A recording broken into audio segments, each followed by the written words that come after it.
Aí, assim, a garantia, retomando a questão do contrato social, a garantia, isso na página 362, a garantia para o sucesso do contrato não é número de contratantes, né? Não é o número de pessoas ali que interessa, não é se é grande ou se é a pequena multidão que vai interessar o sucesso, né, desse contrato, né, social.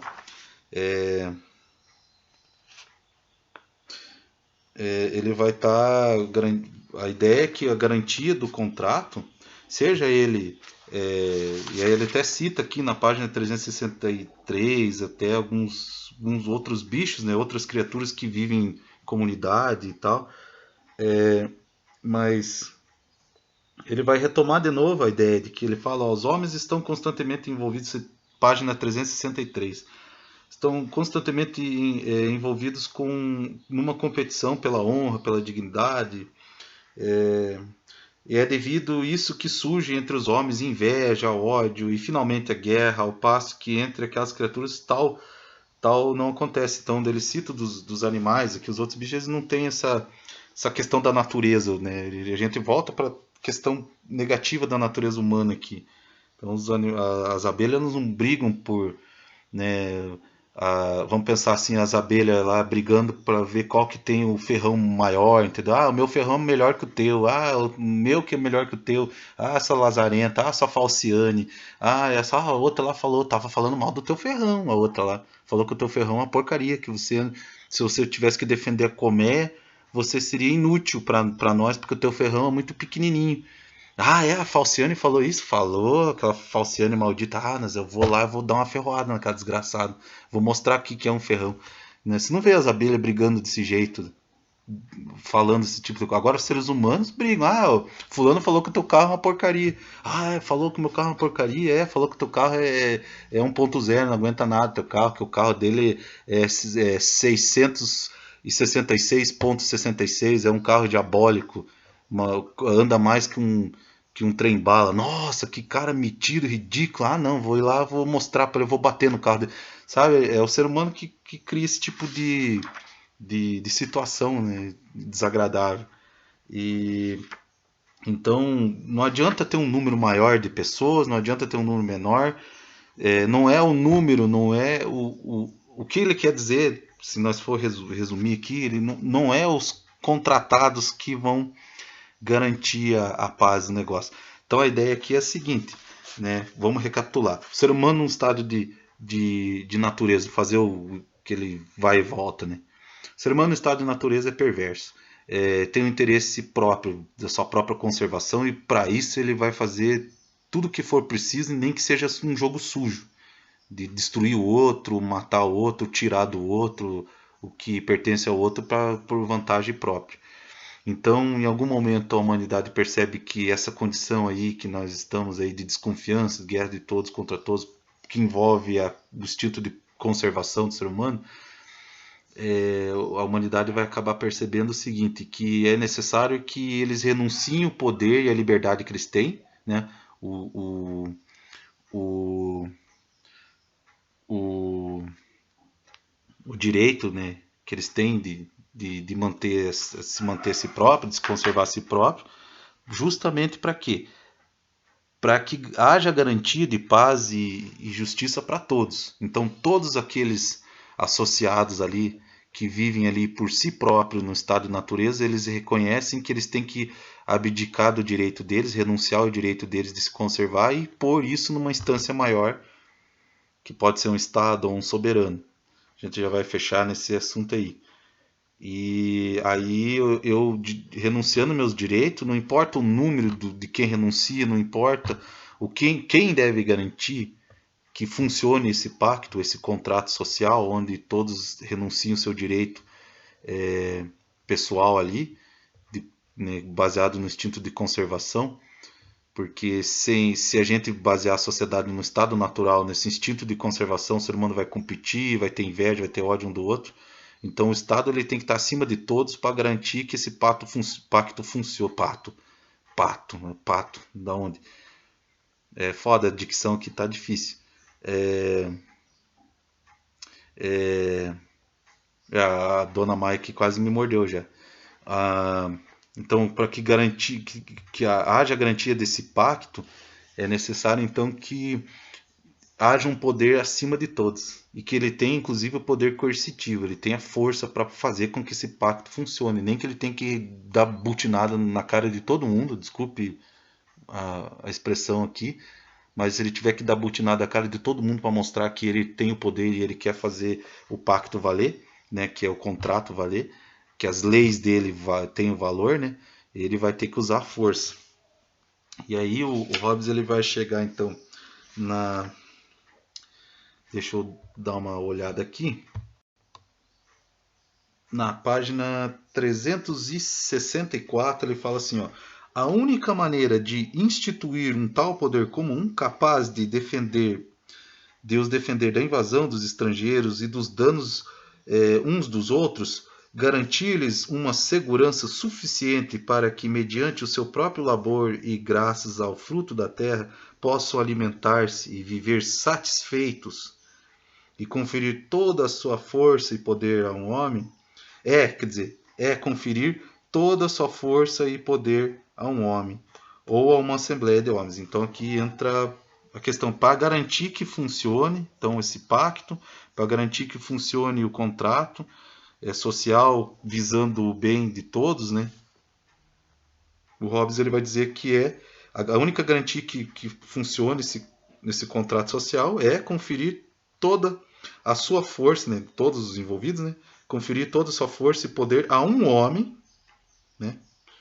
Ou a uma assembleia de homens, para que possa reduzir todas as suas vontades por uma pluralidade, por uma pluralidade de votos a uma só vontade.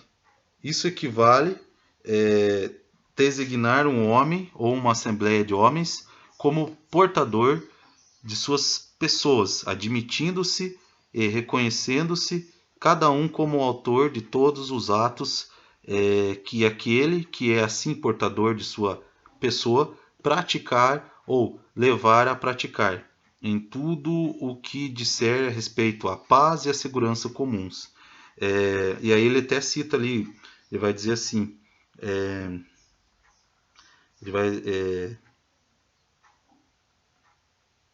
de um modo que é como se cada homem dissesse a cada homem: autorizo e transfiro o meu direito de me governar a mim mesmo, a este homem ou a esta assembleia de homens, com a condição de transferires para ele o teu direito, autorizando de uma maneira semelhante a todas as suas ações. Então aqui que surge justamente a questão do conceito de Estado absoluto, né? Então eu estou transferindo todos os meus direitos, todo o meu poder, para uma instância maior que a minha e eu estou abaixo dela. Ele fala assim, ó: feito isto, a multidão assim unida numa só pessoa chama-se república. Então, a multidão unida numa só pessoa chama-se república para Hobbes, né? Em latim ele coloca civitas. E esta geração é esta a geração daquele grande Leviatã, daí vem o nome da obra, né? Ou antes, né? Para falar em termos mais reverentes, daquele Deus mortal ao qual devemos, abaixo do Deus imortal, a nossa paz e defesa. Então, ele está colocando aqui até em termos grandiloquentes, assim, ele está querendo dizer que quando eu estou transferindo para um governo de uma pessoa, uma assembleia de homens, aquilo é como se fosse o grande Leviatã, o grande monstro lá, o Estado, ele tem que ter o poder de uma divindade, praticamente, com o intuito dele garantir o quê? A paz e a justiça, né? Paz e defesa, como ele fala ali. Então a gente tem que encarar o soberano ou o Estado como algo que tem um poder de divindade, tá? A gente não pode achar que o Estado está abaixo da gente. Aí lá no finalzinho da página 300, isso aqui era na página 365 que ele coloca essa parte: autorizo e transfiro o meu direito de governar e tal. Na página 365 ele vai dizer assim, ó, aquele que é portador dessa pessoa chama-se soberano, e dele se diz que possui poder soberano. Todos os demais são súditos. Então, aqui a gente entra na questão do absolutismo. Se a gente tem um Estado soberano, que é uma assembleia de alguns homens, de vários homens, e a gente está abaixo dele, ele tem o poder soberano, ele tem o poder absoluto. Se ele é um só homem e a gente transferiu o poder só para um homem, para um rei, uma monarquia, ele tem o poder absoluto. Então nós todos somos súditos, nós vamos ter que servir tanto a um Estado, se ele for absoluto, quanto a um soberano sozinho, se ele for absoluto. Então seria justamente a partir desse poder absoluto concentrado na mão de um Estado ou na mão de um soberano apenas, e a gente abaixo dele, e ele ditando as leis e as normas e as regras, e a gente tendo que obedecer, mesmo que ele tenha que coagir a gente e obrigar a gente por força de castigo, como foi dito no texto, ou até mesmo por violência, desse jeito que ele vai conseguir garantir paz e justiça entre todos. O contrato social, então, de certa maneira, é necessário para que todos nós que vivemos em comunidade, a gente necessite de tal poder, de tal organização, né, através desse contrato social, né, que a gente renuncia e a gente reconhece que em condição de estado natural a gente vai se destruir. Então a gente reconhece a necessidade de um poder maior acima de todos. Para quê? Para que a gente tenha paz e justiça e consiga viver, como ele diz ali, da terra, dos frutos da terra, viver em harmonia quando a gente estiver vivendo em comunidade. Então, para Hobbes, a única garantia de paz e justiça entre os homens, quando eles decidem viver em comunidade, é eles renunciar ao poder deles para um poder absoluto maior do que o deles, que garanta esse controle, que garanta a harmonia entre todos. Sem isso, não tem condição de viver. Sim, para concluir, de certa maneira, normas e regras são importantes para as vidas, né, para as vidas humanas, né? Sem regras, sem norma, a gente não consegue prosperar. Dá para ver pelo vídeo aqui, né? O vídeo aqui é um selvagem falando e fazendo interpretação de um texto igual um selvagem, né? Se fosse uma pessoa com um pouco mais de organização, talvez ficasse até mais bonito o vídeo, né? Mas aí para ver quanto que é importante norma, regra, organização, né? A questão que a gente podia colocar aqui, assim, para refletir um pouco mais, não é querendo destruir o cara ali, falar mal. Eu não estou falando mal de ninguém, não estou querendo destruir ninguém.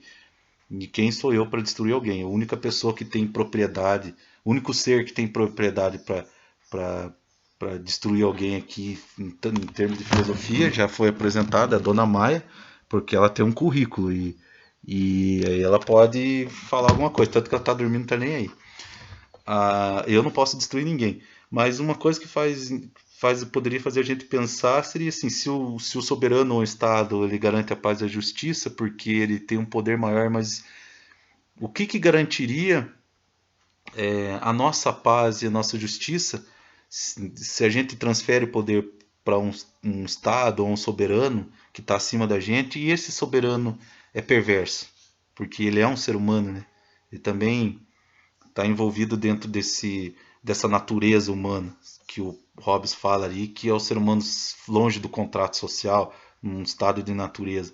Mas dentro da sociedade a gente não está livre desse estado de natureza. A gente ainda tem instinto dentro da própria sociedade, a gente possui instinto, né? E a gente é ainda perverso. Então, o que garante, por exemplo, de a gente visando a paz e a justiça pôr o poder na mão de um soberano absoluto e esse soberano ser injusto? Ficaria complicado também, né? Inclusive até o pessoal do liberalismo vai estar falando, né? O que garante nós se defender do próprio Estado se ele for injusto, né? É uma das críticas que o pessoal faz, né? Se o Estado ele é todo poderoso, absoluto, assim, quem que vai nos defender do Estado se ele for injusto? Então, são questões que a gente está pensando aí a respeito da política, que discutir política é uma coisa bem complexa. Mas é isso, peço desculpa pela minha dicção ridícula e pela tosquice dos vídeos, porque é o que eu posso fazer nesse momento, né? Então, é isso aí.